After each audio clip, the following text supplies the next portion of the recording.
Good afternoon everyone and welcome to today's stream. Fingers crossed everything is working. It seems to be. But hello and welcome to something a little different today. Today is one of those rare occurrences where I'm going to be working on one of my own characters for a change rather than doing commissions. Which is going to be a lot of fun. Thank you so much to Loveliest Words, Little Witch Lizzie for following, and thank you so much to Rebel for the host. And thank you so much Little Witch Lizzie for the subscription. That's very, very sweet. I was thinking, just for fun, if we get to either 10 subs or a total of 20 in donations, I will do the rest of the stream wearing Vampire Fangs. Because I have them to hand, so why not? Anyway, hey Marcus, Sherlock News, welcome to the stream. Thank you so much for tagging along. And yeah, this is my new D&D character. Her name is Anemone. She is a Dhampir Druid for a brand new game I am starting up with some friends very soon using the Odyssey of the Dragon Lord setting, which is a setting published by Modifius, which is kind of similar to, I think it's Mythic Odysseys of Theros, but it's like a slightly different setting, and it seems like a lot of fun, so I'm really looking forward to it, and we've got this whole ancient Greek kind of aesthetic going on, and I'm very, very excited. Oh, no, it's a very good emoji. I love it very, very much. Wolfie992, hi Ruby, and thank you so much. I'm so excited. The hype all of the rest of this group has brought to the table for this campaign has been amazing. And yes, so what I'm going to be doing today is I'm basically going to be touching up and doing some like proper, bringing these sketches to a more kind of finished look. We are obviously going to be starting with the full body design. A lot of the other kind of parts of this ref sheet are going to be left kind of sketchy because I quite like that aesthetic. Yeah, that's what we're going to be about today. So to start with, the painful part. Now I'm going to have to think about this and how I want to do it because either I bump up the image size to something enormous, it's already quite big, or I'm going to do what I think is the better thing to do, which is to say I'm going to copy this entire group, which is this part here. I'm going to make a new document. Let's just stick it on A4 for now. Paste. Just basically my computer will chug a bit less if I'm not doing everything on the same canvas, if that makes sense. Yes, Wolfie1992, I am so excited for our wonderful party of terrifying ancient Greek lesbians, and who wouldn't be? Wonderful. So the other thing I always find when I'm doing digital art like this is I don't like working on a white canvas. It always, for some reason, I always prefer an off-white canvas. It just, I don't know, makes me happier. It makes me happier drawing for some reason. Cyberspectre, thank you so much for the sub gifts in chat. That's incredibly kind. everyone who has just been donated a sub, I have a Discord, which you are more than welcome to check out or not. If Discord's not your thing, that's also fine, but we chat about D&D over there a lot. It's just a nice kind of chill place. Cool, so the first thing to do here is line art. Line art is everyone's least favourite part. No, it's not. A lot of people love line art, but I do remember someone saying on, when was it? I think it was Wednesday when I was last streamed, of course it was, that someone remarked that they hadn't seen me doing line art for a little while, so today we're going to start with some line art. And I'm going to sit here and wait for 2 minutes while my image resizes. And there we go.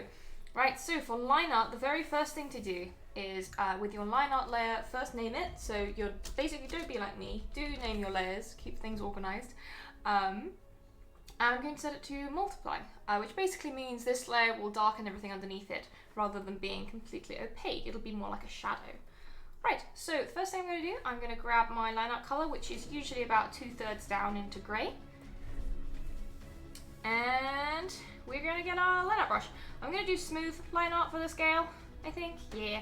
And we're going to start with a 9. 9's usually quite a comfortable place to start on this size. Oh, Sherlock Holmes, thank you so much. It's very kind. I have so many amazingly kind people who say wonderful things to me, and I just feel blessed to have all you amazing people. So thank you. And yeah, basically when it comes to line art, the most important thing that I find is to keep a really, really light touch, a really, really light pressure on the tablet. I always have my brush settings. I always have this little setting down here called transfer. That's always turned on because it gives you a lot more control over the weight of your lines. And I find it just is really nice. Creates a really nice effect. I'm not sure what the equivalent setting is on Procreate or Clip Studio Paint. I know they probably have their own versions of it, but I am not sure what they are. Alright, as we start moving into more detailed areas, I'm going to downsize the brush to a size 7. And the most intense music that could have come on has started playing right at the start of the stream, so there it is. There we go. There's some intense vampire music for everyone. Yeah, I ordered the new Ravenloft book earlier this week. I wasn't going to, and then realized I was playing a Dhampir in this campaign, and thought, well, now I kind of have to order it, right? I want to have it all to hand in a nice book, so there's that. And also, I've been watching the new season of Castlevania, so very much in the whole Dhampir mindset. And I cannot say the word without doing a silly accent, it's true. But yeah, thank you, Castlevania, for making me want to get the Ravenloft book. Oh my god. Yeah, so I have a massive weakness for Striga. Oh my goodness. I'm only on episode 5, I think? 5 or 6? And Striga just owns my entire heart and soul. I love her so much. So I want to capture a little bit of Striga energy with this character. She's not quite as buff as Striga, but she is going to be a moon druid, so she is going to be the party tank. Absolute feral child. So that's kind of the vibe I kind of always fall back to, my favorite character vibe. Slightly feral child. And this style is very slightly different from my normal style. I wanted to do something a little bit more stylized for this character. And for like this campaign in general, so I'll probably end up drawing some of the characters from the rest of my party as time goes on because I'm very excited. Yeah, I want to do something a little bit more expressive and play with proportions a little bit, so this is a slightly stylized kind of take. And yeah, when it comes to kind of drawing in the facial features like this, once again, you want to keep that incredibly light touch, especially if certain features are quite delicate. You can always make areas kind of heavier or lighter later on when it comes to the colouring phase. Just going to move that line down ever so slightly.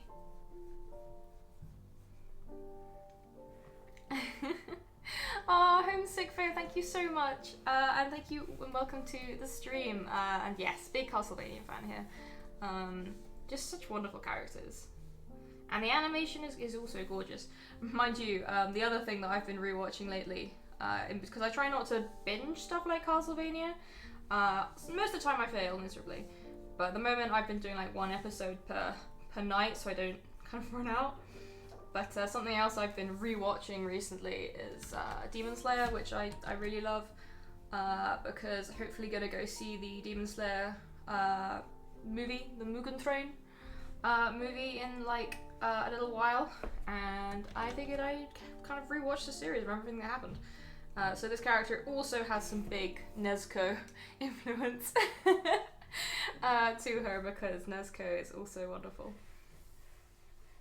And yes, yeah, there is also a big shout out to Resident Evil Village for inspiration for this character as well. This character is basically a combination of my love for Castlevania, Lady Dimitrescu and her daughters for Resident Evil 8, and Nezuko from Demon Slayer. I never boasted that I was original with my personal character designs. They're usually a Frankenstein of things I love at the time. Just like Riza was like a mishmash of Kipo from Kipo and the Age of Wonder Beasts and a few other things, and Katra from She-Ra, this character is a mishmash of things I'm into at the moment. That's usually how I make my characters.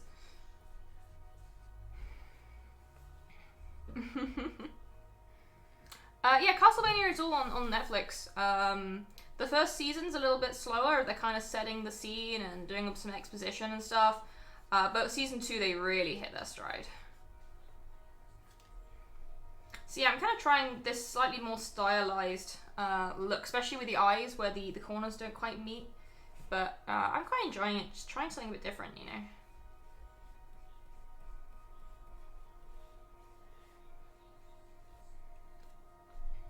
Once again, my hair is just everywhere. It's just not making me happy. Ooh, interesting. I mean, yeah, you should totally talk to your DM, like, is there a convenient way my character could come out of this encounter as a Dhampir? And I do like how in the book, like, there's cool kind of ways for your character to go from what they were previously using the lineage system, so it could happen like as an organic character moment in a game, which I really enjoy. I love that kind of thing. I love big character developments. I've got one of my friends playing in the campaign that I'm going to be playing this character in. Has the most wonderful habit of usually playing humans, because then the amazing, life-changing, fantastical things can happen to them. It's like, you don't know what you're going to end up as. But I have a very wonderful DM who does the most awesome kind of plot twists and sudden character changes, so. Alright, there's some nice line art on the face. I think the next thing to do is to start tackling this voluminous hair. Yeah, I really enjoyed the lineage system. I hadn't really used it yet until I made this character because, well, I haven't made a whole lot of brand new characters recently. But I really enjoyed it when I was building this character. We've kind of been trying out the Forge and Foundry for running this game, and so far I must admit I'm actually loving it. I love the fact that you've got like a hotbar on the bottom, like an MMO, to put your spells and stuff. So, for example, this character's got the Poison Spray cantrip. It's Poison Spray, I think? Yeah. You can tell I haven't played a spellcaster for a long time. And it means I can just kind of drag and drop Poison Spray into this hotbar on the bottom, so I can just hit like 1 on my keyboard to cast a spell. It's like D&D MMO, but not Neverwinter. Is it Neverwinter? Yeah, Neverwinter. So yeah, really enjoying trying out Foundry for that. Also, the animated bits on the maps are so cool.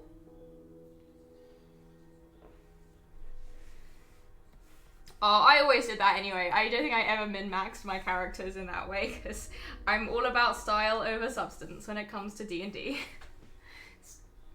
If it doesn't fit my aesthetic, it ain't happening.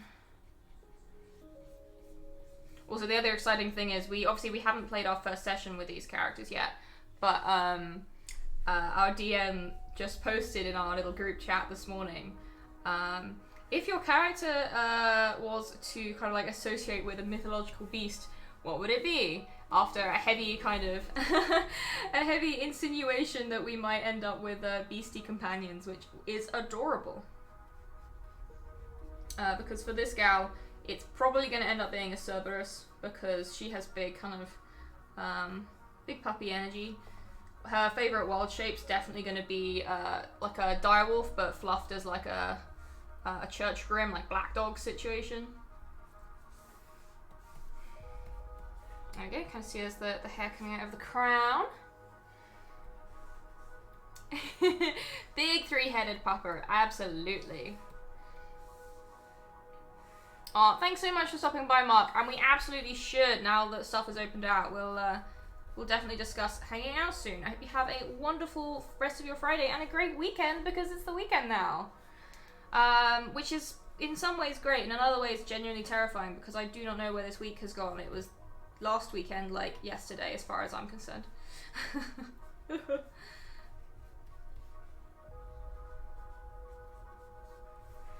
I want her hair to be like very wavy and wild, but like got a slight kind of, I want the waves to be almost like, not sharp, but different to what I've been doing recently.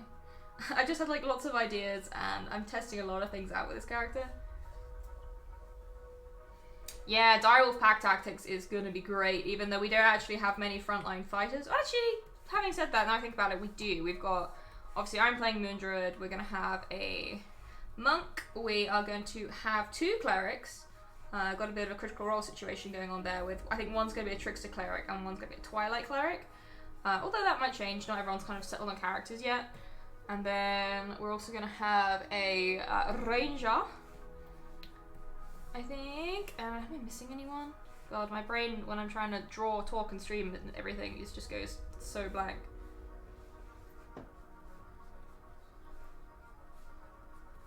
I definitely like the idea of just these little kind of kinky bits of hair that are almost just like sticking up on their own. Yeah, that's exactly what it is, Cyber Spectre. I really wanted to get that effect, but these curls are not quite so soft and mane-like. They're a bit more crinkly. Because she is a feral child, and basically the story of this character is inspired by the Perseus and the Kraken myth, where she's based basically off of Andromeda from the myth, because again we're using this very Greek mythology inspired setting, and it's the classic thing of her parents were like quite notable dignitaries, maybe like a regional king or like lord or something and lady, and they did that classic era where they boasted that our daughter's going to be more beautiful than the gods or more powerful than a god, and then the gods didn't like that. So they sent some folks from a spooky cult that basically worships the creator goddess. I think her name is Thylea in this setting. Kidnapped her and raised her as part of this spooky cult and turned her into a Dhampir as part of like their punishment to rich families that kind of spurn the gods. So she's got a super edgy backstory and it's going to be so much fun. And that's how I became an undead druid. And yeah, our party I think is 6 players, which is going to be so exciting. I usually don't play in such big games, but the particular group I'm playing with run it perfectly. Like they're so in tune with each other. Okay, there is hair on one side, and now we shall do the other side. I'll probably add some more like loose strands and stuff, like coming down here. Let's just do it now. She's got long hair. Yeah, I like that. Now let's just do the other side. She's also got a few little plants and stuff tied into her hair, which is going to be really cute.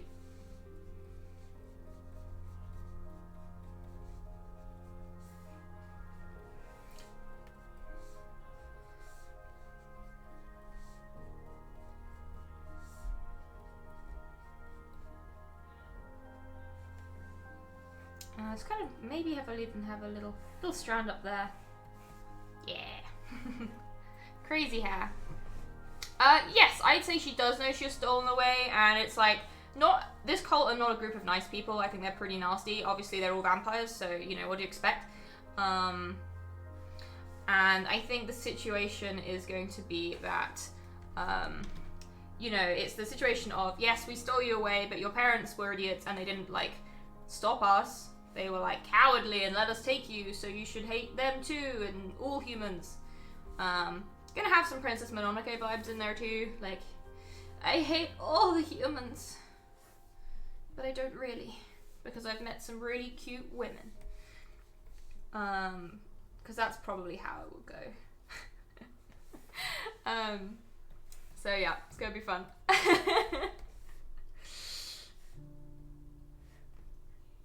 I love Princess Mononoke so much. It's such a great film. Definitely one of my, I think it is my all-time favorite Studio Ghibli film, and I have all of them, I think. I haven't watched every single Ghibli film. I've watched all of Miyazaki and Takahata's filmography, but Princess Mononoke was always a great ride. I love the mythology and everything at play in that movie.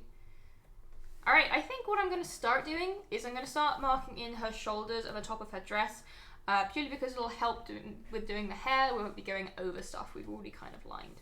What I might start with these kind of two bronze brooches that are kind of holding the dress together. I kind of had a lot of fun designing the garment. I wanted it to be obviously mostly ancient Greek fashion inspired, but I kind of brought in a little bit of kind of like Celtic vibes, because this character, originally, she changed a bit as I developed her, but she was originally based on my VTM character, Mallory, who was a gangrel, who had very kind of Celtic warrior queen vibes.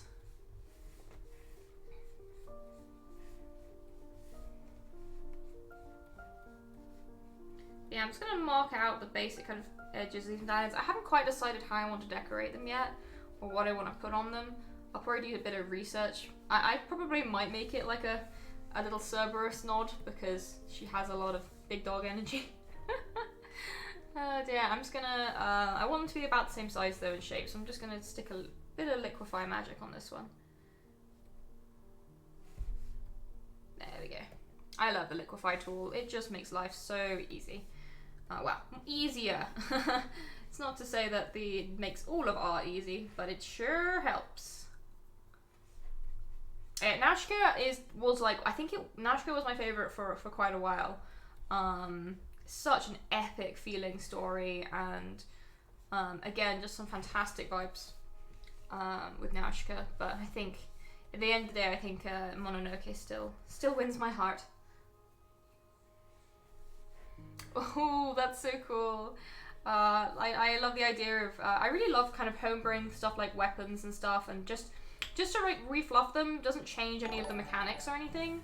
It's like, for example, in this game, obviously it's ancient Greek inspired, so almost all of the weapons are going to be made out of bronze. Including the sickle that my character is going to be carrying. Yes, that might be another nod to the Resident Evil daughters. This character is very much going to have the energy of Lady Dimitrescu's daughters. Not just because I want an excuse to say man thing several times, but, you know, if the option's there. But yes, she does also have a badass moon axe, which you can kind of see over here I've designed. I'm looking forward to putting the details in on that one as well. It's going to be a lot of fun. Thank you very much to Outrider Plays Games, Ayadre and Monisu. I hope I said all those okay. But thank you all so much for following, and I hope you enjoy the stream. It's just, she's got pretty beefy shoulders. She's got a strength stat of like, I want to say 14 or 15. So she's not a shrinking violet, this character. I really like high strength druids. I don't know why. It makes me happy. I actually rolled pretty good for her stats. I had like a pretty decent set of rolls across the board. I didn't roll higher than a 16 on anything, but I did get 2 16s. I put the other one in Constitution because she's going to have a very buff Constitution, because I don't want that concentration broken.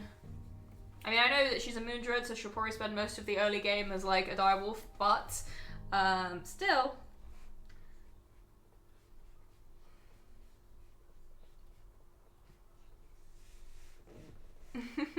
Oh, Cyber Spectre, thank you so much.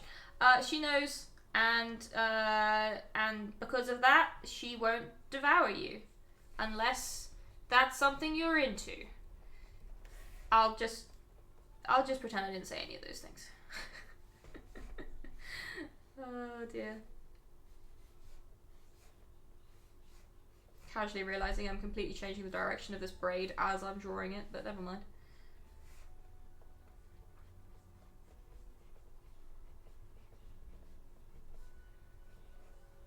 But yeah, she basically does have the energy of Dimitrescu's daughters. Wouldn't expression be something I might be doing for my next commission batch? It certainly might be. I've really enjoyed working on this one so far. So it might well be something I offer when I open commissions. Obviously it won't be cheap because it does include, I'd probably do it similar to this, setup, in that I would include one full body pose, like 2 face and shoulders sketches, and then like 4 to 5 items from like their possessions and that kind of things. So it wouldn't be super cheap. I don't really know quite how I'd price it yet. But I am definitely thinking of making it a commission type when I open again. If you ask her very, very nicely, I mean, she'd probably just be very confused. Like, what is crazy mortals? Like, what happened? What happened to mortals these days? They're all weird. They all want me to bite them. I don't understand. Yes, yeah, Con is also good for the Dhampir bitey bite. I really enjoy the bite attack, and I love the inherent drama. Like, your party's run out of healing potions, your character is down to like almost no hit points, and it's like, one of the other party must let your character bite them so you can restore some hit points, and it's the drama and the angst. It's gonna be so good. Forgive me, I love that kind of drama in games. I'm just gonna push this line in a little bit. There we go. I've been starting to use the Liquify Tool a lot more, actually, just for like altering lines rather than redrawing stuff, just because it saves a lot of time.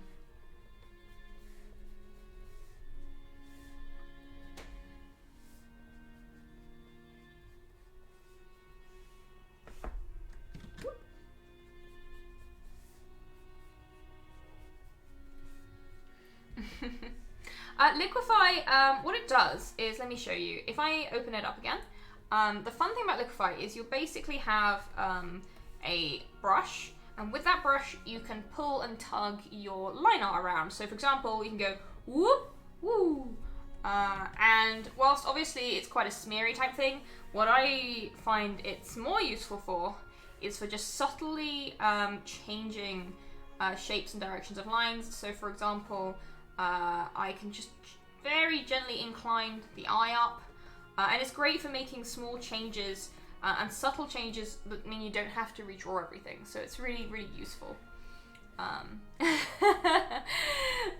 Smamantha, yeah, I kind of do get that impression, but she'll always make sure she has consent anyway, because that's what any self-respecting Dhampir does.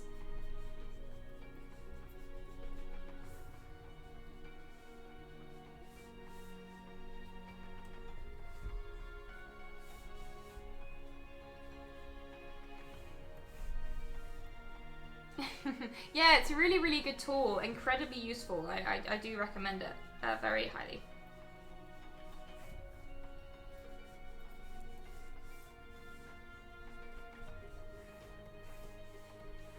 Alright, that is the kind of top part of her chiton. I'm not sure if garments like this are actually called chitons still. It might be that chiton is just the one that kind of goes off the arms. But it's what I'm going to call it because I can't think of what the other name for this sort of garment is. Just a little bit of cleavage down there.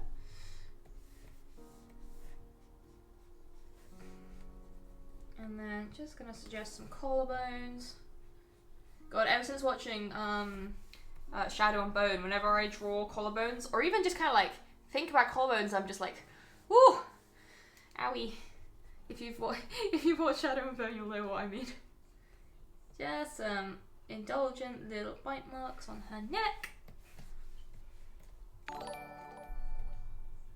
And And yeah, that's the top half of the outfit. So I'm gonna probably continue and do the rest of the arms now.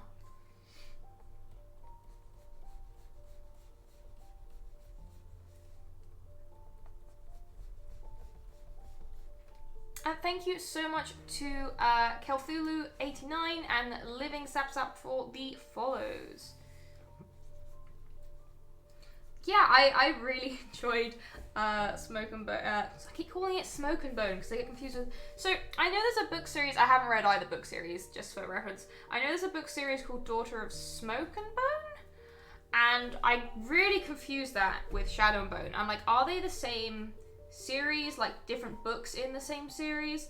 Or are they completely different properties that aren't related to each other? Because I have no idea.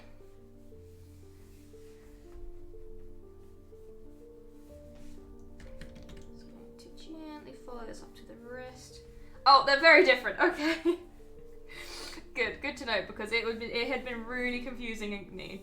Because my art teacher when I was in sixth form used to go on about Daughter of Smoke and Bone and recommend it, and I never actually ended up reading it, but I found the two quite confusing because they have very similar names.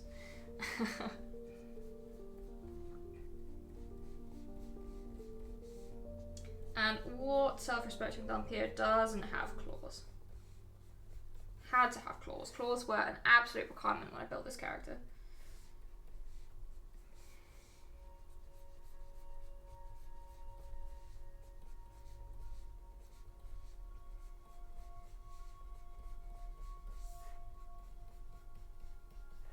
Oh yeah, and her name is Anemone. But that's not her birth name. What her creepy cult does is when they basically kidnap kids and take them back to their druid cult in the woods, they give them a name, a new name after like a plant or something. Mostly because I was really struggling to find an ancient Greek sounding name that I liked, but I settled on Anemone, which obviously, I believe Anemone was a Greek, naming kind of convention for the plant. And a lot of obviously scientific names for plants are also Greek as well as Latin, so that was why she ended up with that name.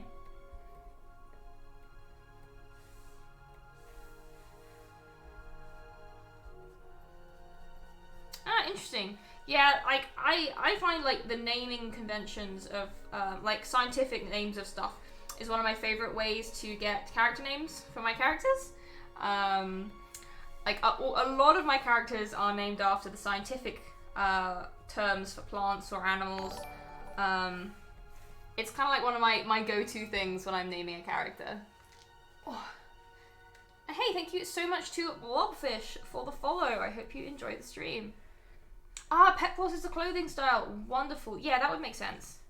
And I guess it kind of makes sense as that's where the term kind of like peplum comes from for that style of top, when the top bit kind of trails over the bottom a little bit. I do a whole lot of costume design and like sewing garments and stuff, and I don't know the right names for everything. I'm just making it up as I go along. Alright, there is one Clory hand complete. I might just go over some of these lines and make them a little bit heavier. Eamon's Wanderings, thank you so much for the subscription. And thank you so much for subbing for like a whole 6 months. That's amazing. Thank you. It honestly means the world to me that folks find this stuff interesting enough to stick with, and it just, you know, it fills me with a lot of joy and pride that you guys, you know, find these streams fun. Just gonna put a very subtle line in there to show kind of the crease of the arm. Alright, it's almost time, I think, to mark in the rest of the hair, but I'll do that in a minute. See, Dungeon Maker, thank you so much for the sub. Oh my goodness, I tell you what, if we do get to, I think we're on 5, if we get to 10 subs, I will do the rest of the stream wearing vampire fangs, which I have right here, which I could put on. Because I've got, you know, I have so much random costume stuff around my desk right now. Okay, next thing I'm gonna do is, I think I'm gonna canoe there, because we want to do the details of these bits around her waist. And it just makes drawing what's underneath easier if the top part's on a new layer. Okay. Oh, and the Dungeon Maker, thank you so much for the sub. Okay, I think that's 6. I think we're on 6 now. I should really install something so I can keep track. But it's hard enough when, like, you know, focusing on one screen, you know? And now comes to the part where I need to draw perfect ovals, and I mess it up because I'm terrible at freehand drawing circles and ovals, as I'm sure a lot of people can relate to. I have really unsteady hands and really struggle with this kind of thing. My hand-eye coordination is a bad.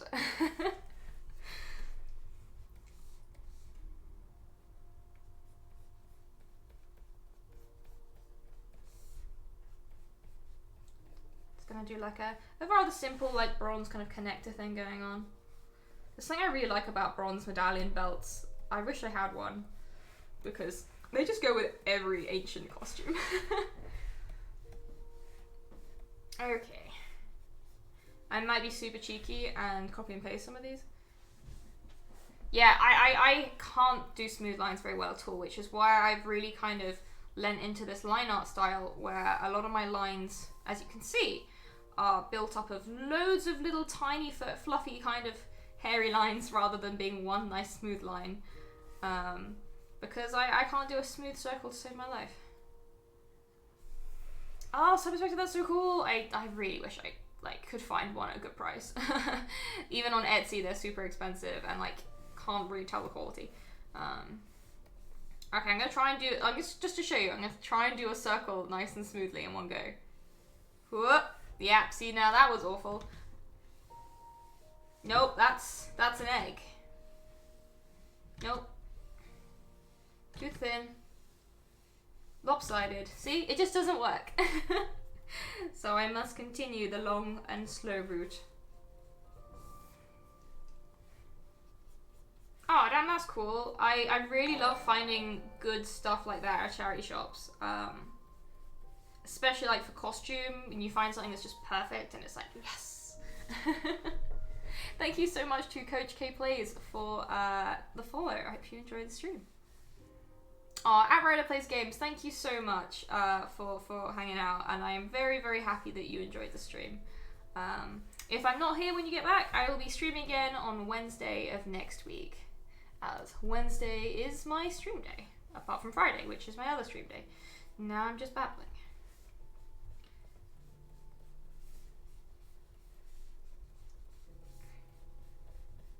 That circle wasn't bad, a bit fluffy, but it'll do. Again, these belts will probably have some kind of pattern or motif on them, which 100%, if you have a suggestion for something that might look cool, shoot it my way. Originally, like on the little sketch of her I did a couple of days ago, it was just going to be like a little Triskelion, but that's a bit too kind of ancient Celtic and not as appropriate for this character now.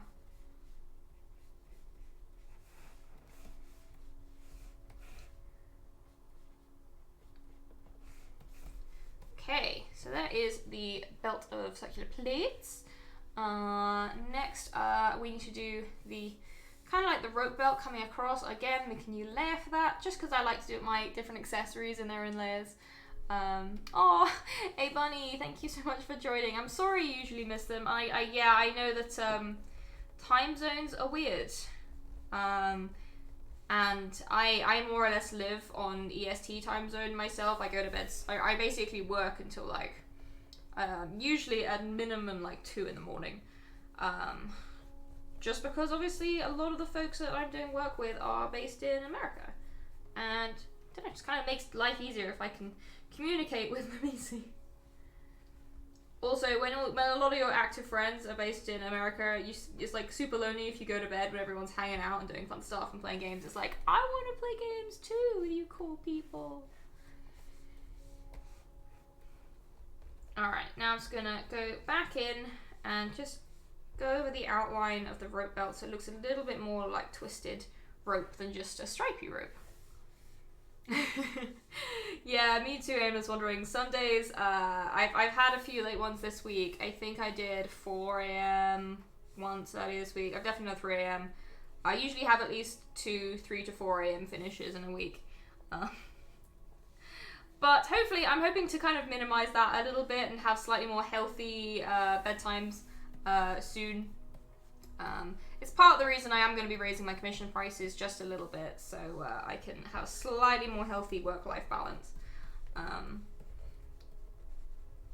Oh, right, so with both of those now done, what I'm going to do is I'm going to merge them together, and we've basically just got one layer now for those accessories. Yeah, I know, but it's like, it's a curse, but also, like, it's wonderful. 10 years ago, I would never have really been able to interact as much with people in other countries, and now I've done so many projects with fantastic people from the US. I've done work with people from Australia, and all sorts of stuff that I wouldn't have been able to do beforehand, which is honestly just really lovely, and I love that that kind of overseas collaboration can happen. Oh, thank you so much, Crimson Rockstar, and thank you for the follow. It's very, very kind. And don't forget to save. Excellent idea. Obviously, this piece is new, so I'm just going to call her Nem, because that's what I call this character for short. She is Nemi.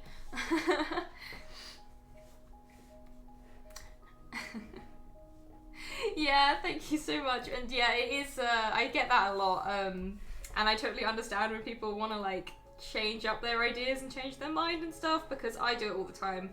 Originally I was going to be playing this character in a different game, and then like the ancient Greek vibes were just too tempting, so I had to do it for that.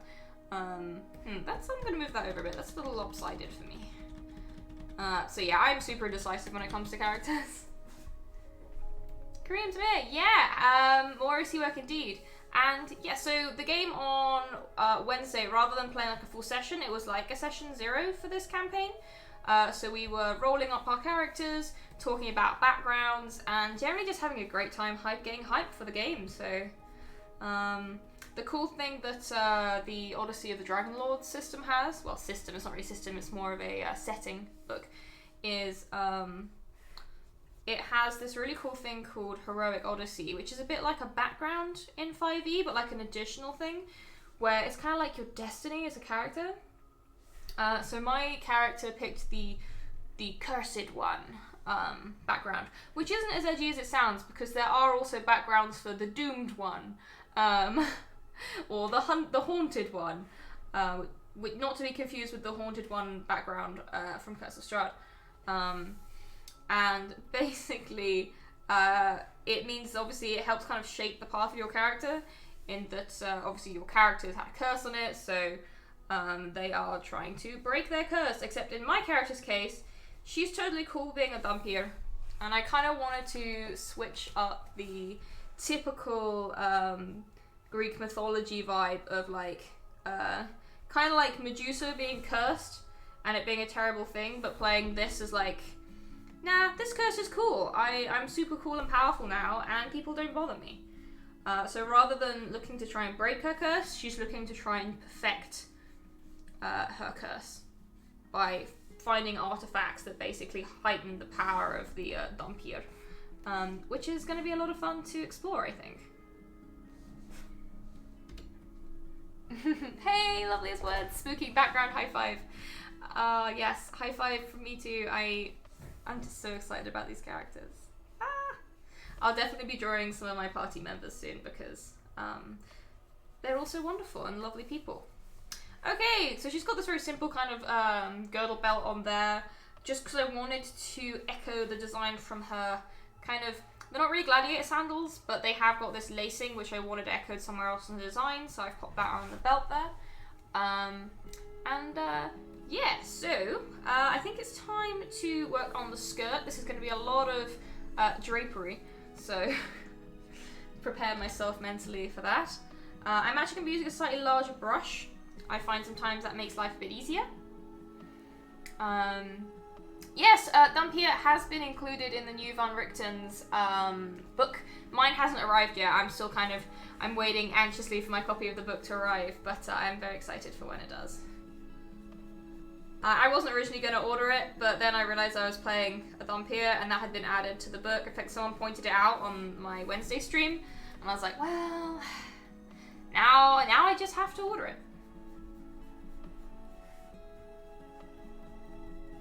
And the important thing I find with drawing drapes in fabric like this is don't just do smooth, straight lines. You can use a lot of kind of hatching techniques, like building up areas of lots of little lines to get much softer looking fabric than if you use kind of hard, full lines.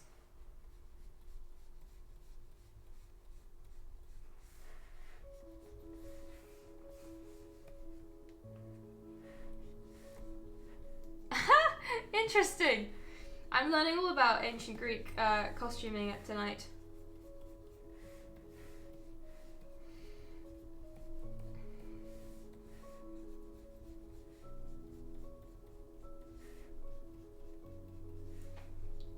Although some of these fabric folds, the bigger, the more drapery you have in fabric, the harder it can be to get it all looking nice and smooth.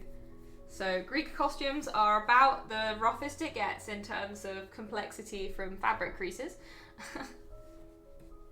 Oh, thank you so much, Cyber Spectre. Yeah, the shoes were a bit of a kind of a last minute, oh, let's try this, and then it kind of worked. So I kind of went with it because I wanted something a bit more sturdy, given that she's got very high survival. She's kind of a bit of a feral child living out in the wilderness. What I'm anticipating is that just before the start of our campaign, she will probably have essentially run away from her cult. And basically be taking her first steps outside of it for a very long time. Kind of imagine if one of Lady Dimitrescu's daughters decided that she wanted to get out of the village. That's kind of the vibe of what's going to be happening with my character to start with.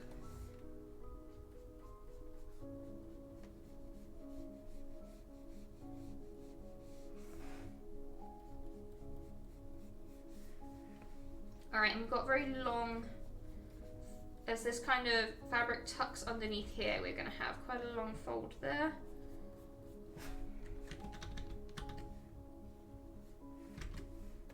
And I think I might do that. I don't want to overdo it with the fabric folds. You want to kind of keep the texture.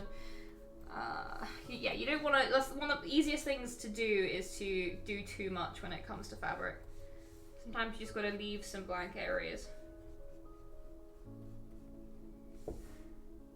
Oh, itchy nose.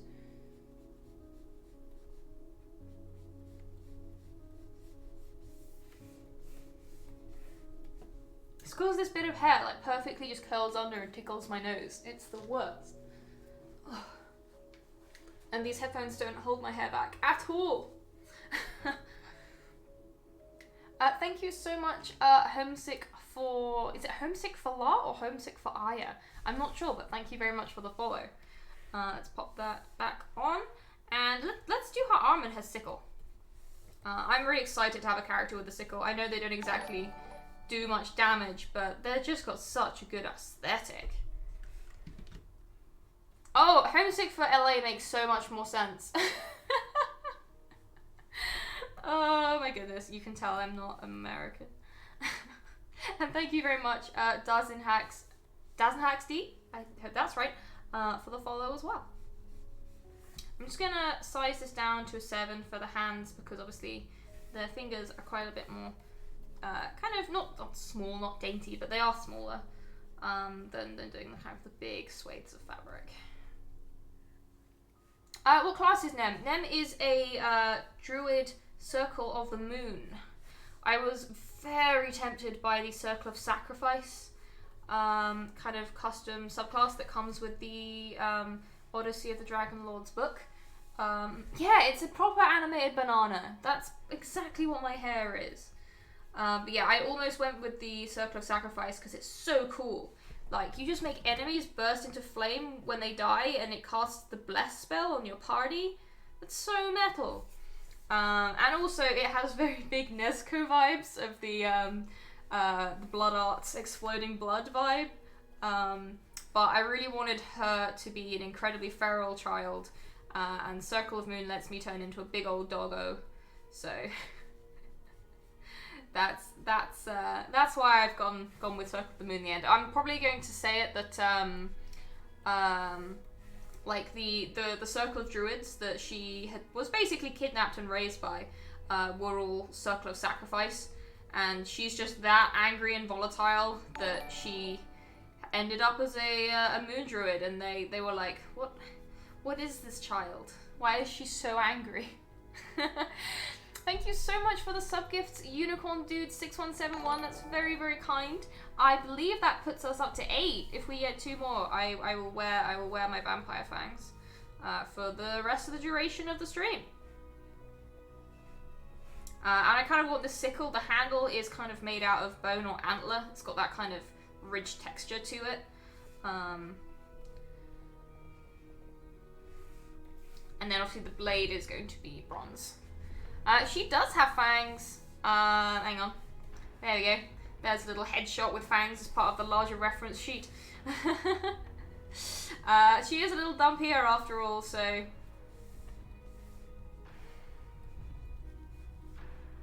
She most definitely has fangs. Again, kind of like Nezuko vibes. Only she doesn't wear a muzzle.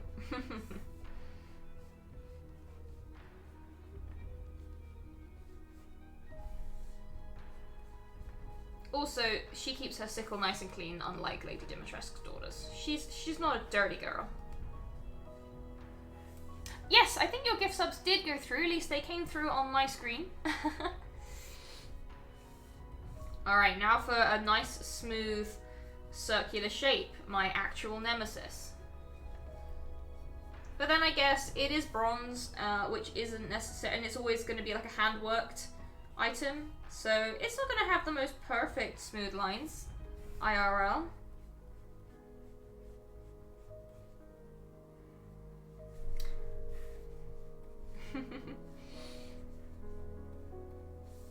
Medusa Epic Poet. That's so cool. Oh my gosh, I think that's 10. Okay, I need to put these fangs on.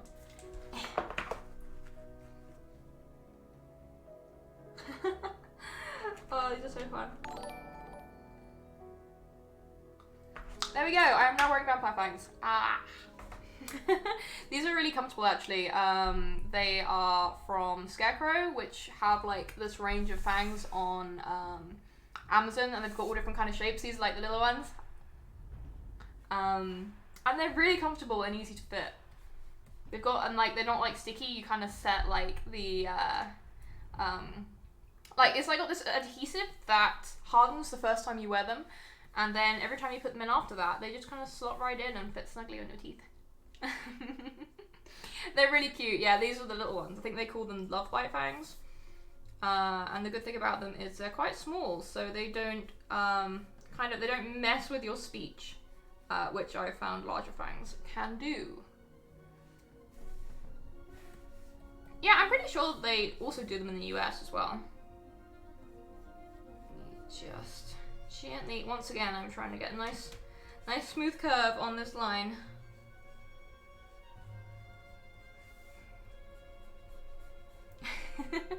Yeah, these are the ones I was wearing for the cosplay I uploaded on, I think it was Tuesday? But yeah, they're the ones I'm wearing in the photos. And they're super easy to wear. I plan to wear them at VTM LARPs when they start up properly later this year. I needed some good fangs for VTM. Alright, now I need to do another nice smooth line, and I hate it. But it's going okay. Okay, so I can probably not hate it. Oh, that came out alright. I don't like doing that kind of line, but it worked. It worked okay. Thanks, Mama. I figure it was appropriate for working on a vampire-y character, so there we go. Okay, we're actually nearly done with lines, which is very exciting. Yeah, so the Circle of Sacrifice comes from the Odyssey of the Dragon Lord's book. The player's guide is actually free if you go on Modiphius's website. It includes all of the custom subclasses. which are actually really cool. They're really balanced.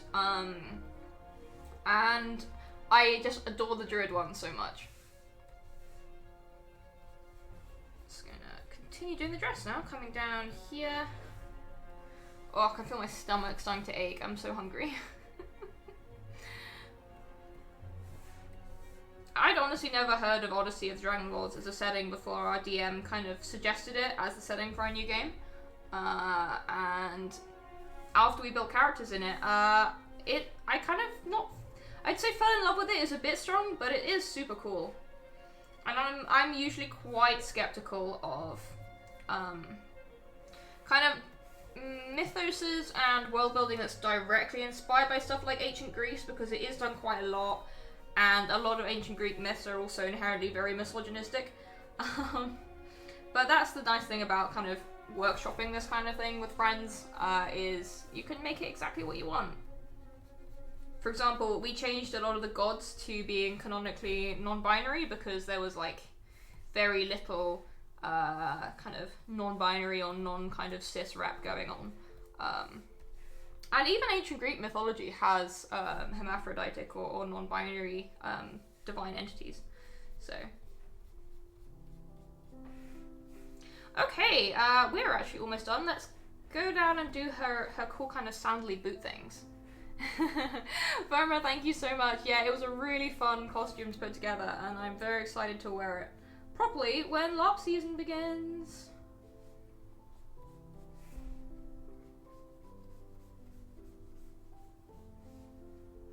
Okay, so it actually cuts out around the heel. Like so. Oh my god, that's so cool.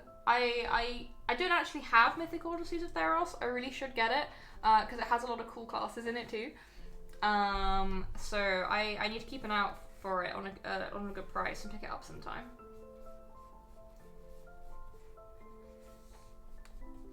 Like I say, I did just order Van Richten's, so I probably can't get another D&D book quite so quickly, but it's probably like the next one on my list. I'm super in kind of like the vibe for that kind of ancient Greek kind of world building space right now anyway.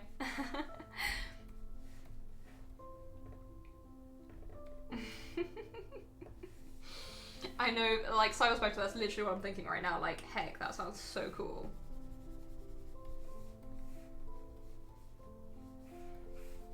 I might be kind of just preaching to the choir here, but I don't like drawing shoes. I never have. Drawing shoes and feet is really hard. Like, feet are so weird.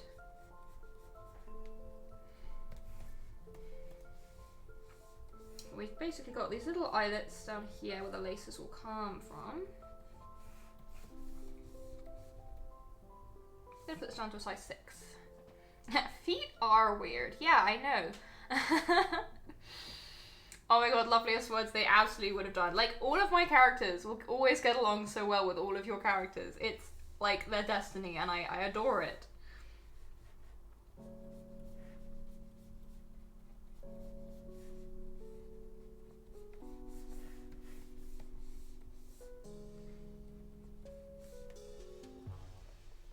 Oh, now I've got the cool film noir music going on.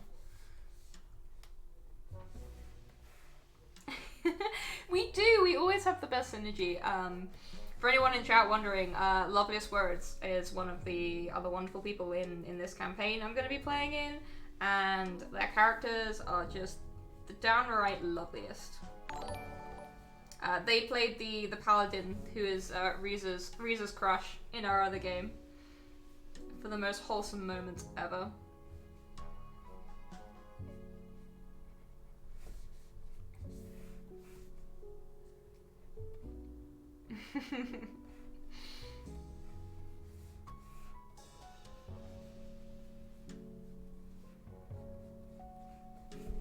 Okay, that'll probably do. I think that's a fairly comprehensive look at those laces. Now we shall do the feet themselves, which are the weirdest bit, because feet are weird. I'm kind of torn between, do I give her kind of claw toes, like claw toenails? I find it always looks a little bit odd, but it could work.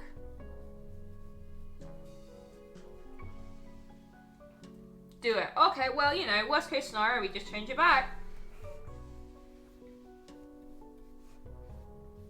Oh, now she's like Catra. Oh no, 2 characters with Catra elements? What a disaster. My characters always seem to have some, share some design elements with our dear friend Catra. She does have the claw hands. Hang on. She does. She has proper Carmilla nails. Ah, sweet Carmilla. Terrible, terrible, terrible person, but still kind of love her. I mean, she's no Striga, but she's pretty great.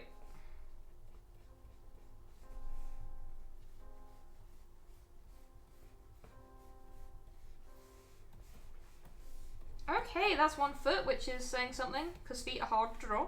Let's move on down the other leg. Ah, Twilight Clerics. Yeah, I'm so excited for your sweet Twilight Cleric. She is going to be wonderful and definitely going to draw her. I need to draw everyone in this party.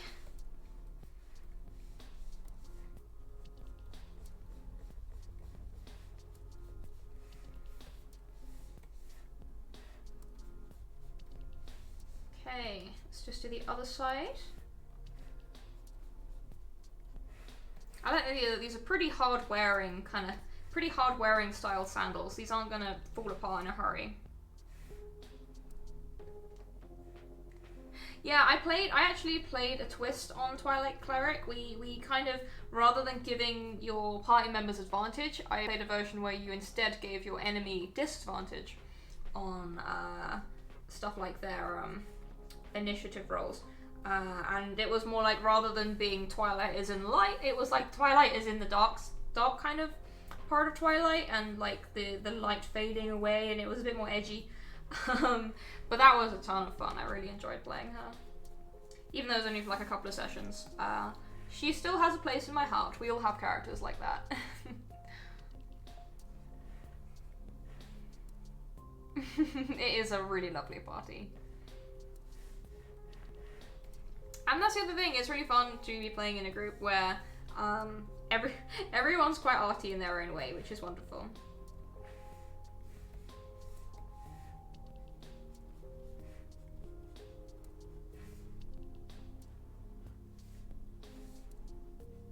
Okay, let's just do the other side of the... I don't know if they're sandals or boots at this point. Maybe they're like boondles. That's my new word for them.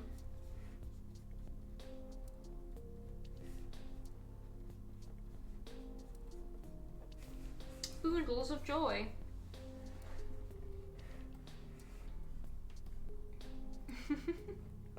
Sea elf Twilight. That's literally what mine was. Mine was a sea elf as well. It was really fun. I'm a sucker for characters that have some kind of ocean or water theming. Most of my characters have that. In fact, this is one of my few characters that doesn't, but since she's basically a swamp witch, it's, you know, it's still water themed, it's still good. But yeah, I often like to have that sort of theming in my characters. Let's go back down to a 6, I think, for them toes.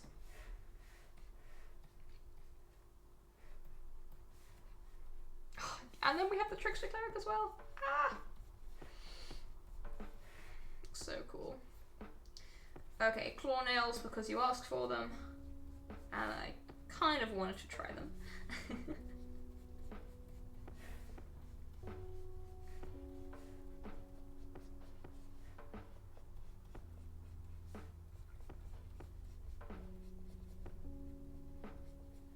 God, drawing toes is such a freaking task. What? Who designed feet like this? But that'll do. We've kind of got some toes working now.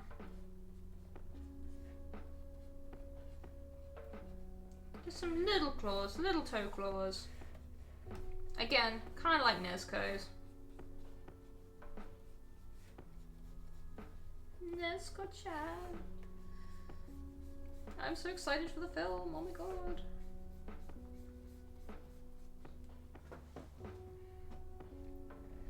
I just love the fact that we've got this party of, like, really fierce lesbians, and this one absolutely delightful disaster bisexual boy there, just to like keep us all on straight and narrow so we don't go obliterating any small villages.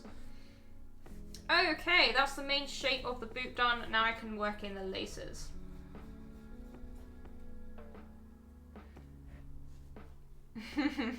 Yeah, return to Monkey, I believe is the phrase. Long toes. Long, spooky, creepy toes. No, toes are bad enough as it is. We don't need longer ones. Let's put in the little eyelets. This character's been taking quite a long time to line. I think it's due to all of those fabric folds. They just take a while, you know.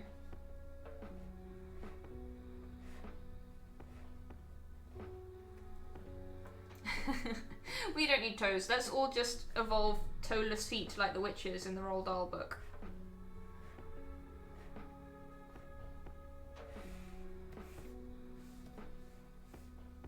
Okay, yeah, I think that works out okay. Actually, we probably need one more set of eyelets right at the front, don't we? And then a little seam line. Just because I'm pretty sure that's how shoes like this would be constructed, just to give them a bit of extra strength. And she's probably had this one pair of sandals most of like her recent life. Yeah, it's a good reason to not wear socks if you've got toe claws that would just kind of rip through them, I guess. Alright, so the way we're doing the other side is we're starting outside and going in. Whoops, I've already messed it up. Working out which way your clothing is lacing is such another one of those things that you gotta really think about, because it's super easy to mess up when you're then kind of lining it in. There are so many different ways to lace a garment.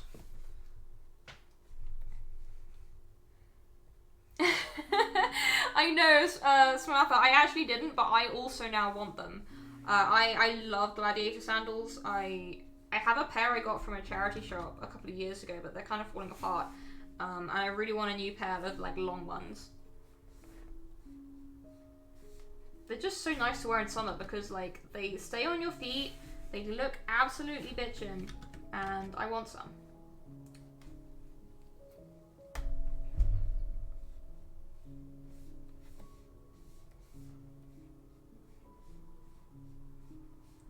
Nearly done with all these laces.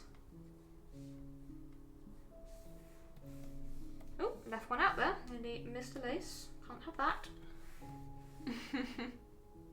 Yeah, this is the thing Lovelace words. Like, I was like, oh, this character wears a long gown. She doesn't need to show her feet. And then I realised that the way this gown is constructed, it's kind of slit, and it's got two slits on, like, both sides. So, the feet, they show through. And then I thought, well, if her feet are going to show, then I want her to have the most cool-looking sandals.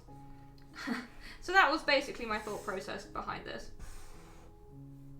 Okay, now with all those laces in, we can go in with an eraser, and my nose is now so itchy because of my hair tickling it, that we can just basically erase the bits that are kind of been going over the top.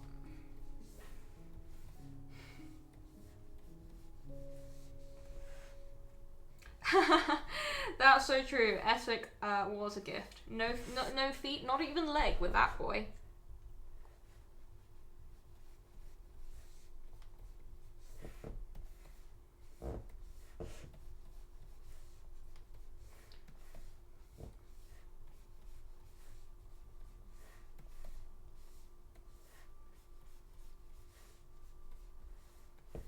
Can't believe I actually have a banana fringe, and that it was described so perfectly earlier. Yes, floaty cloak friends. Yeah, that's the thing, like, there's historical accuracy, and then there's my character can literally turn into a two-headed dog, so I don't think she minds too much about having a long hem on her gown. I think as long as some elements are kind of believable, so for example, like the whole boob armor thing, like that just brings nothing to the table. Whereas at least having a long draggy hem that gets all kind of dirty and looks creepy adds to the whole I might eat you aesthetic.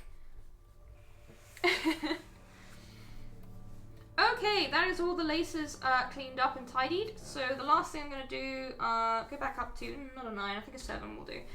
We'll just show the edge of the hem kind of coming around here.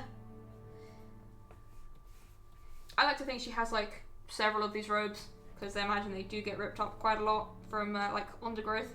And yeah, the last thing to do with the line art is to go and finish all of her long hair coming down the side. Oh, try and pin that fringe back again. Thank you so much to Annis Quest and DC Bradshaw for the follows. I hope you enjoy the stream. Unicorn dude, yeah, I mean, it's a very valid aesthetic, and I think quite important. If Lady D has shown us anything, it's how much people like the I might eat you aesthetic. And the other thing I love now that when I see people talking about Lady D on Twitter, like, I have that moment of confusion of like, Diana? And then realize, no, Dimitrescu.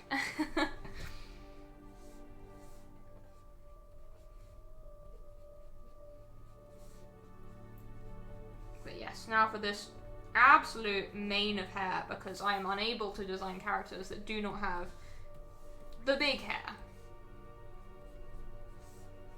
It's secretly because I want big hair, and I now just live voraciously through my characters. No wait, I was meant to say vicariously. Voraciously sounds menacing. But maybe it's true. But yeah, as you can see, I'm kind of using a lot more straight lines with this, with her hair. Because, I don't know, I want it to have a very different effect to Riza's kind of fluffy curly hair, as someone pointed out earlier.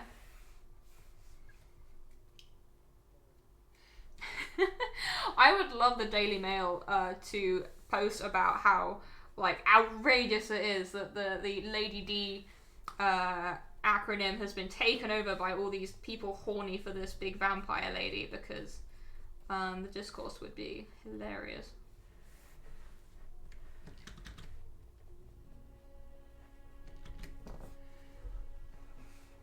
Oh, loveliest words, no, it's gonna look so good. Stick with it, I know it's gonna look fantastic. I love the water hair nymph vibe, it's just beautiful. Like, I just know your character's gonna have such a gorgeous serenity to her. Okay, let's just finish doing like these outside bits so we can kind of see where our boundaries are for the hair, and then we can start working on the inside.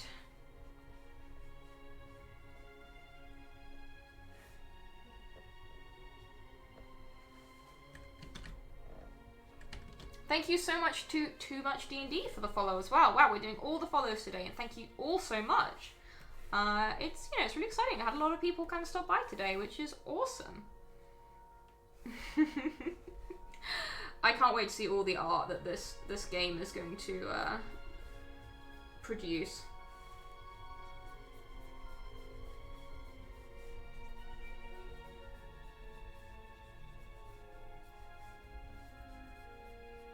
And we've kind of got a bit of kind of fabric here that's come over from the top part of the gown that's draping down the back, so that's kind of what that is, what's going on there.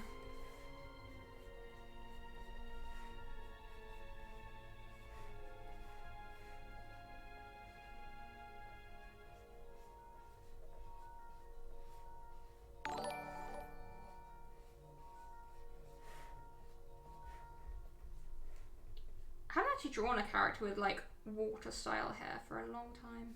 Maybe it's time I rectified that.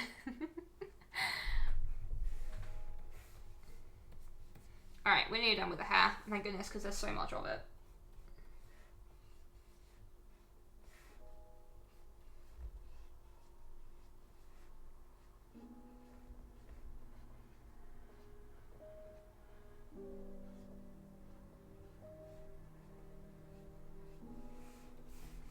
Okie dokie, so let's turn off the sketch, just double check if there's anywhere else I want to add stuff. I kind of want to balance out. I want a little bit more hair over here almost. I like kind of to have a balance of volume on different sides, so. Do I like that? I think I do. I think it almost needs to come out a bit more here.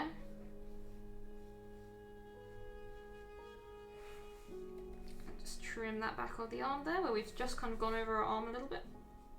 It's like doing a quick surgery there. And yeah, I think that will make some acceptable line art. What I am going to do, I'm going to go into the Liquify Tool once again, which is a wonderful, happy tool that fills me with joy. And we're going to use that just to do a little bit more kind of hair stuff. Tease back bits that are maybe a bit long. I might like pull out this section a bit. And then we can do the same over here. It's such a good tool. Boof. Okay, and that kind of balances us out. Yeah, I really like that. It's got that proper kind of spooky vibe. And thank you very much, chat. Absolutely, we should save. And there's our line art. So the next thing to do is start color, which is really fun. I'm just gonna bring, this was the original concept I did the other day, which is like a very quick initial vibe. She looks a little bit too old and a little bit too regal in this one, because she is a bit more of a feral child than that image suggests. And the character herself, I think she's about 19 age-wise, and she looked a bit old in this one. So what I'm going to do, I'm going to start by just grabbing the colours, because I do like the skin colour I used. It's kind of like that slightly greyish Castlevania spooky vibe. So we're going to use something very similar. What we are going to do is, obviously this details layer can now be merged down, but not before we just remove those lines underneath. This is why we kind of keep them separate, so that we can do this without disturbing what's on top. I find it just makes for a much cleaner end result with less hassle, if you know what I mean. So yeah, we'll merge those two together. And now all of our lines are on one layer. We can make a new layer underneath, and I'm going to call it skin, because that's what it's going to be. And we can begin. So first things first, I am going to grab a large brush, and we're just going to whack down the base skin color, which in her case is, as I say, a slightly kind of grey, washed out tone. Almost kind of hints of green.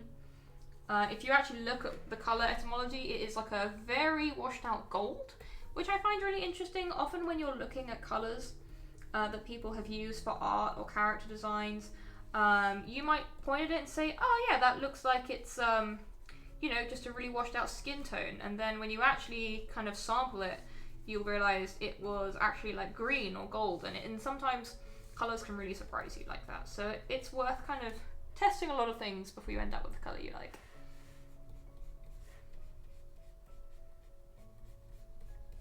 And yeah, just gonna kind of fill in the rest of her face. I can go back up to a larger brush now. We've done the little bits of the ears.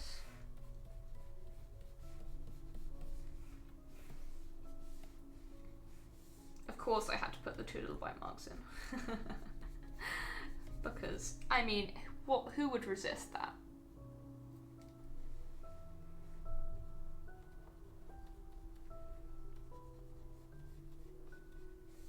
Quietly frayed. Yeah, I imagine that Helen's hair is very similar when she lets it down. For reference, Helen is another character I'm currently working on at the moment, who is a very wonderful looking Kalashtar artificer.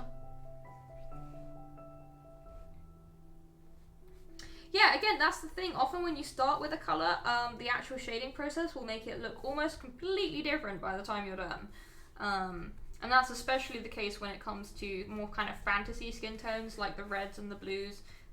They really do transform a lot whilst you're working on them. I don't use the paint bucket for several reasons. One of them is, as you can see, it leaves these nasty white lines. And like I could magic wand and paint bucket, but you still, it doesn't leave a very nice edge to it. And I'm a bit of a control freak when it comes to my art. So I tend to kind of paint everything by hand. Which does take a long time, but hang on, let me just show you what it would look like. So let's say I wanted to paint inside the arm. I would magic wand tool the arm inside area, And then paint bucket. And the problem is it does leave these kind of marks. You can kind of see these imperfections. It's not the worst thing in the world, but then you do need to go in and kind of touch it up by hand anyway, so it doesn't end up saving you that much time. Off the bucket list then. Oh, Eleran. Back with the puns.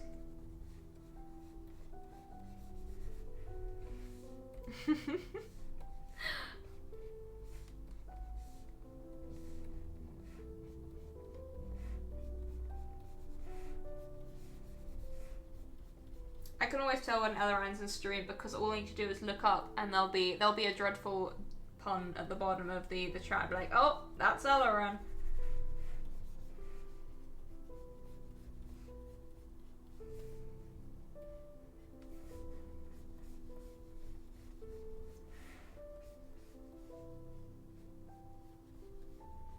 Almost done on this arm.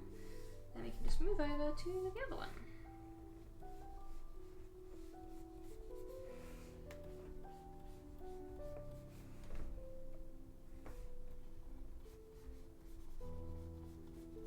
I'm so excited to play this character. It's gonna be chaotic wonderfulness. Although I still haven't quite worked out what her alignment would be. I want to say, like, probably, like, my gut instinct is true neutral. But I guess to other people, she might come across maybe a bit neutral evil. But that's just because she's been raised by an evil cult. She's not bad, she just needs a bit of re-education.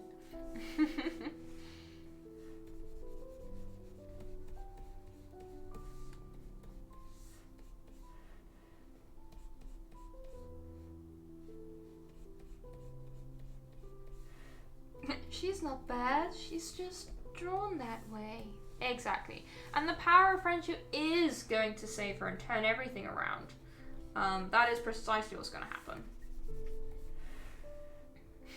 Oh my god, it's not that. Oh no. Laughing with these teeth on is really weird.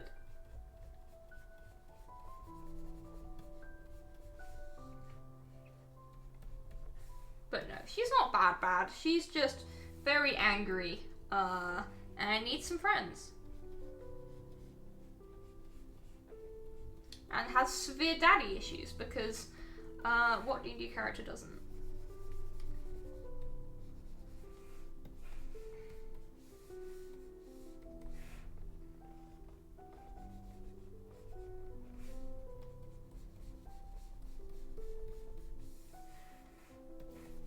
Okay, we are nearly there. I just need to fill in a little bit of, obviously, skin tone on the feet, where the bare skin is visible, and then we'll be onto shading.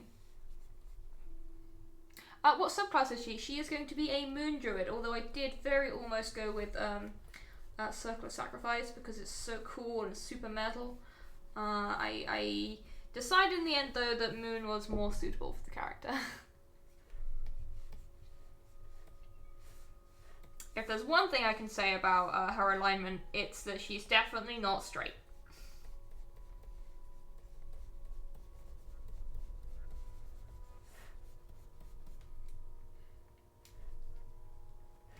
I mean, I would argue that not having a daddy at all is quite a purveyor of daddy issues. I mean, technically my character has no idea who her dad is, but that in itself is does cause some daddy issues. It's true. Which Wacom am I rocking? I am using the Wacom Cintiq 16, which came out a few years ago. I've had it for about 2.5 years now, and yeah, it's really good. When I bought it, I got it for about 400 quid, which for a Cintiq was pretty damn good. Obviously, I know that the Huon and X-Pen lines are a lot cheaper, so if you can find someone kind of reviewing those, I definitely would consider them as well, because they might save you a lot of money, because Wacom is expensive, but I've had a very good experience with them, so... I don't actually... I mean, I used the Cintiq Pro at the studio I used to work at, the game studio, and from what I understand, one of the key differences between the normal Cintiq and the Cintiq Pro is the Pro has a slightly better resolution and color fidelity.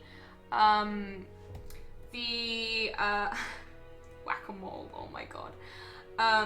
But what I tend to do with my work is I will often shift my screen, like my screen with my work on, between my tablet screen and my other computer screen, so I can see what it looks like on several different monitors. I think as long as you've got a good quality monitor that you can double check your colors on, then I personally, I have never noticed it being a problem. But then, on the other hand, there is the fact that my eyesight is absolutely dreadful, and someone who has better eyesight than me might be able to tell more difference between colours.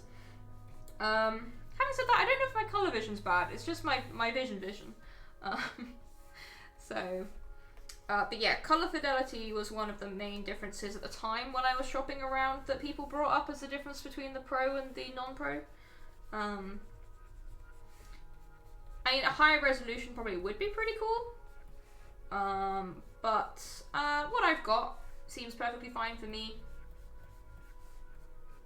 It's a cool question of whether the difference in price is worth it for you personally, really.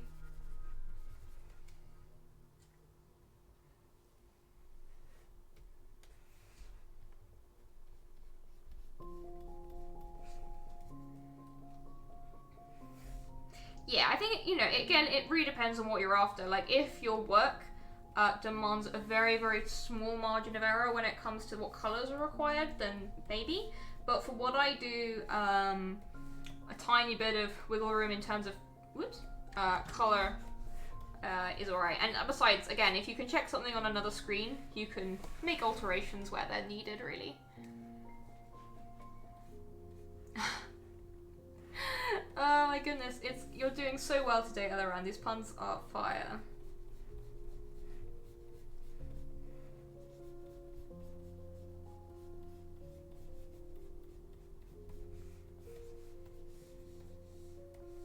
Great, just gonna fill in the very last bit of the flesh colour. And then we can start the fun part. For a little bit, anyway. I do need to have dinner at some point today. Thank you so much, Smamatha. I am so happy you guys could come and join me. It was really fun. And yeah, have fun drawing. I'm so excited to see what everyone does. I hope you have a wonderful evening. Food is very important, it's true. Everyone should eat good. Food is one of those things that makes me happy, so I'm quite a simple person. Good food makes me feel very happy inside. It also means that the concept of dieting is just a complete alien concept to me. I enjoy food way too much. Okay, just with that final toenail, we have finished the colour for the skin, the base colour anyway. So the next thing to do is make sure the alpha lock is turned on. That's this little button up here. This will basically make it so, I'll do a quick demonstration, we can scribble as much as we want, but the colour will only take hold within areas we've already covered in paint. So the next thing I'm going to do is I'm just going to have the other painted version up for reference, because to start with we are going to add a little blush to her nose and cheeks, and this is a technique I use on most of my portrait, at least my flat shaded ones, is I will start with a vague kind of Animal Crossing villager triangle in the, oh, did I forget her heel? So I did, thank you for pointing it out. It's because usually I design shoes which kind of have obviously the heel part in leather at the back. I'm not used to the heel being cut out. There we go, that's better. Bonk. Anyway, where were we? Animal Crossing nose. And don't forget to save, very important. What I'm going to do next is I then jump up to a big brush, this will do, and very gently I draw out this blush tone across the face in a sort of eye mask, kind of raccoon mask kind of shape, so it goes across the cheeks. And even though she is a Dhampir, it still really helps to bring a difference in tone into the face of your characters. It can make the faces look a bit less flat, even though you're using, or I'm using in this case, a slightly more flat shading style. So yeah, I'm just blending that in a tiny bit, jumping down to a slightly smaller brush where appropriate. Like so, and then I'm going to go in with the paler colour just to put a little bit of highlight on the tip of her nose. And then we can begin the next layer of shading. Going to grab, again using the same colours I've used elsewhere for the character. Oh my god, Elleran. That one was a bit of a stretch, but I respect it. I'm going to start with adding some shading to the corner of her eyes. Like so. Just going to gently suggest one side of the nose there. And then I'm going to make the brush smaller. And I'm going to basically paint over where her eyelids would be.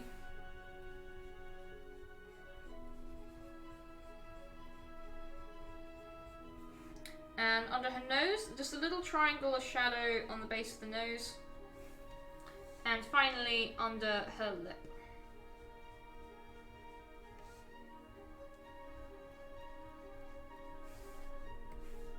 And I'm just going to trim that back a bit on the right hand side.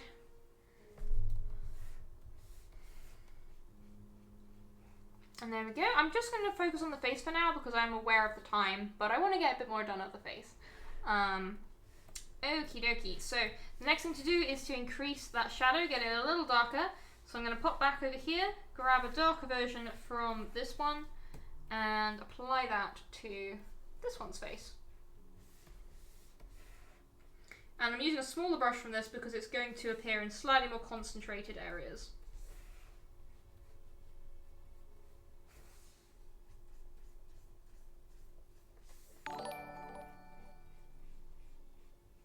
Thank you so much to Farrelyn and to Laser Shirk for the follows. I hope you have enjoyed the stream.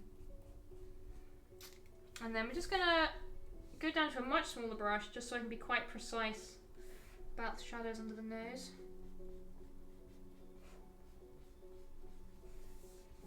And under the lip like so. I might even just cut back some of these shadows a bit. Whoops.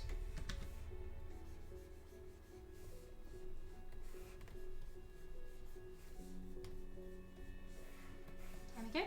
And one place we'll have a tiny bit more shadow is in the corner of her lips like so. When you smile, you tend to get like little inny dimples in those little mouth corners like so. Hey Veracross, welcome to the stream. And thank you as well to Jenko the Red for the follow. Okay, so with that, we've got our shadow. We also want to take it outside the face, obviously. So I'm going to go ahead, add some to the ears.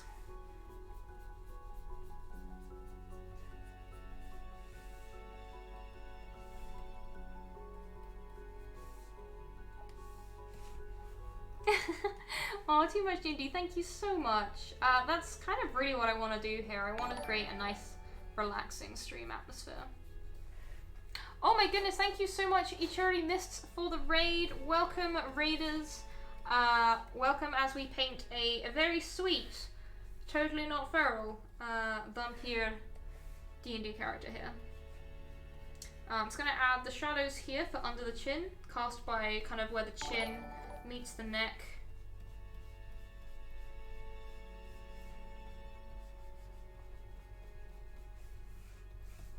Like so. Gives us a nice bit of contrast so the face really kind of pops from the rest of the colour. Oh, and my chat has just paused. There we go.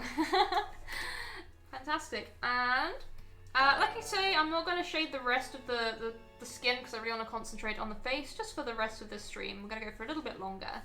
And the next thing to do is the lips, which are going to be quite dark. Because who doesn't like slightly goth dark vampire lips? Lady Dimitresque style. We start with the top lip with a nice kind of dark pinky brown.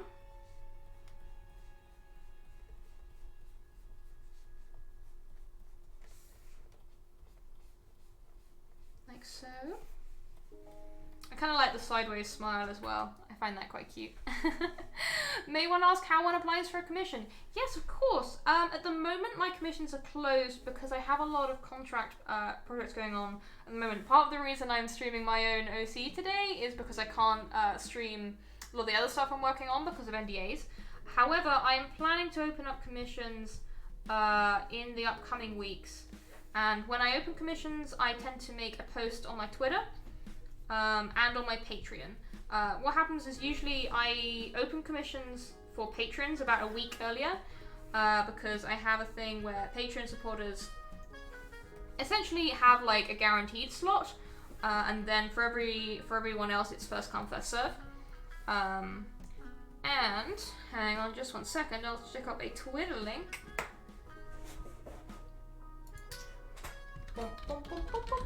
There we go. Then it's a Twitter link, and yeah, I basically will try and make it really obvious when I do open up so people don't miss it. Like I say, general commissions opening on Twitter will be first come first serve, and the slots will be quite limited, so just bear that in mind. Not everyone will get one, and I'm really sorry for that, but I will do the best I can to make it as fair as possible. Oops, slightly too big, that brush. Just gonna cut in, because I really want the bottom lip to be quite soft. Almost like a gradiented kind of lip.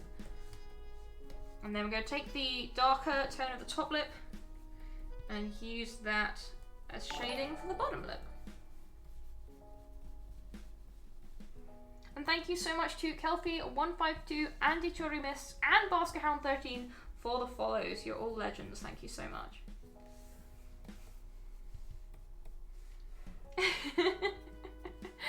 Yeah, it's quite intense at the moment. Very busy. Oh, thank you so much, Cyberspectre. Yeah, this is kind of what I wanted to try out. I actually have a lipstick very much similar to this that I really enjoy wearing, so I wanted to do something similar for her. And a nice little bit of sunshine on there, just to be nice and shiny.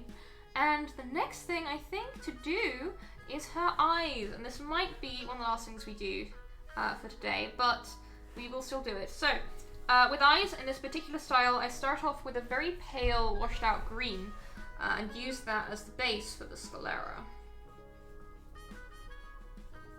Kind of fading out as I approach the point where the two lashes kind of don't meet. As with this kind of slightly stylized way of doing eyes, the two ends bits don't actually meet each other.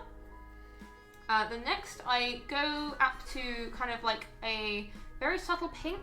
I want to grab a bit more desaturated, like a kind of desaturated mink color, and use that to just try to shade in the corners of the eye.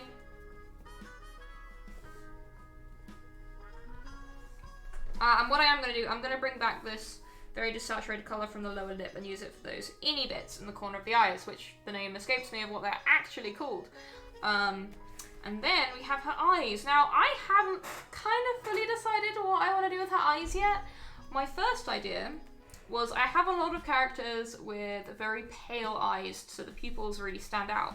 But I kind of wanted to try a character who has almost black, very large eyes. Very kind of dark. Quite striking dark eyes. You can't really make out the pupil. Tear ducts, yeah, kinda. I know there's like a scientific name for it, but oh, I don't know what it is.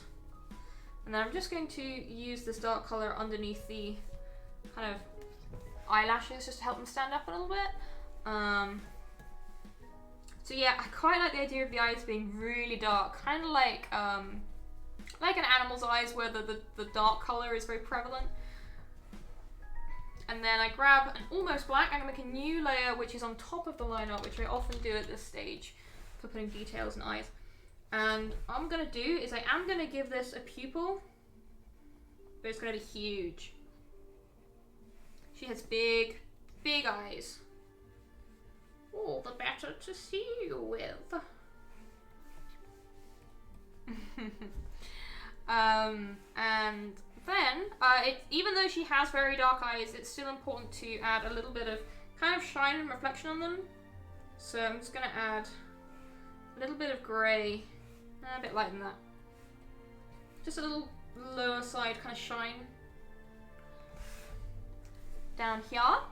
And then, finally, I'm gonna try doing the Demon Slayer way of putting a highlight by doing it in the very middle of the eye and see if I like it.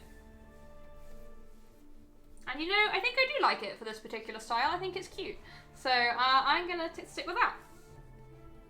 And lastly, I'm going to give her some cute eyebrows because she needs eyebrows.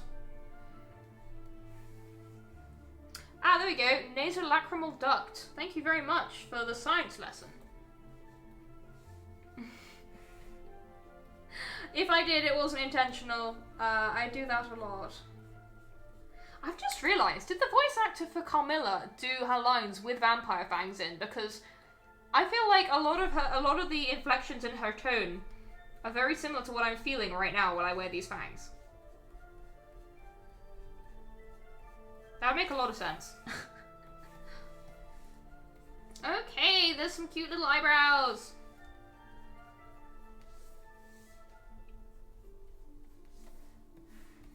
And one of the last things I want to do, because I'm not quite done yet, is I want to give her a little bit of makeup. Because, you know, girl deserves it. I'm just going to basically smoky the eyes out a bit more, because vampire. And that includes the bottom lid as well. Usually I start from the edges, because this, I don't know, I just find it gives the eyes a really nice shape if you start from the edges. I think it's similar to when you actually apply eyeliner when you're a professional makeup artist, but I know nothing about makeup, so. And then I'm going to go back to the overlines layer, finally, and I'm going to add a little bit of highlight just here and there, going down to a really small brush. Just around the nasolacrimal duct. Because I often find adding a little bit of white around those areas of the eyes gives a really nice effect. And there we go. Do I want to do anything else with her before I sign off for today? I could add her, or I could just have a little bit of fun before we finish up. Because why not? Let's do a Resident Evil Village. This is completely silly and probably won't stick with it, but it's fun. So I'm just gonna do something silly to finish up for today. I'm gonna go down to not special effects. I'm gonna go down to my concept art bundle. There's a really cool brush set called the Evident Concept Art Brushes, which if you just Google that, it's a fantastic brush pack. It has so much cool stuff in it. I cannot recommend it enough. This paintbrush is pretty good actually. I quite like this brush. It's got good texture to it. We can just do a full Resident Evil Village on her.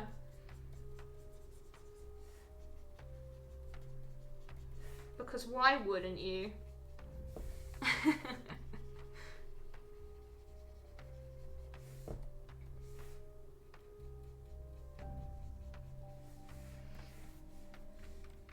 Hooray, vampires! And there we go. There's a bit of fun to finish us off for this evening.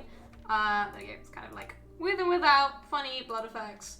And you can also like mess with the different layer styles. I just put multiply on, it seemed like fun. But loads of the other styles are also pretty good. Yeah, there's a lot you can do with that. But anyway, I think this is probably a good place to call it for this afternoon because I need to get some dinner and I'm really hungry. So I'm going to go through some links. First of all is my Twitter. I did link it earlier, but if you want to keep up to date with when I am streaming, as well as if I'm doing any giveaways, that kind of thing, Twitter is the best place to do so. It's kind of like my social hub. I post most of my updates on there. Next up is my Instagram. Very similarly, I post my artwork on Instagram. I also do costume design, plant stuff. I'm pretty into collecting houseplants, amongst other stuff. Nope, no Naruto fan art, not today. That's all on my Insta. After that, what usually comes next? ArtStation. If you want to just see my portfolio and nothing else, that's what ArtStation's for. Do go check that out. Not much more to say on that front. Next, the music I use in my stream is all done by a artist named Kai Engel. It's really fantastic, royalty-free stuff. It's great for just ambience and streaming. Definitely go and look their work up. Next, YouTube. I will endeavour to get this VOD uploaded onto YouTube as well as the VODs from earlier this week.